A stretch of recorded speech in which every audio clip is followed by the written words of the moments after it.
My name's Donna and I'm a learning support assistant in Ysgol Santes Chwaraeon. So the apprenticeship I completed was the supporting learning and teaching in schools level 3. It was just something that I wanted to achieve. I left school with no qualifications and I just wanted to make things better for myself and gain as many qualifications as I could. So I'm an LSA in nursery and reception and I've mainly stayed down in foundation learning. I love exploring with them. You know, they all want me to go outside. I love being outside, exploring the forest, and we're picking leaves to make hotels for bugs and, you know, splashing out in the rain. I've had so much support from all staff members, especially the head and the deputy head.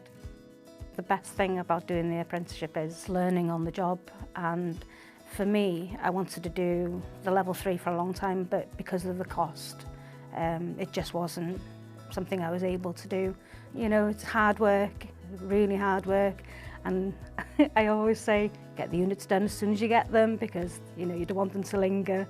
I mean, you could sit in a college for 2 years learning all about being a teaching assistant. Nothing prepares you for that classroom when you go in there. So you're learning on the job and, you know, every day is different. It's a great way to learn.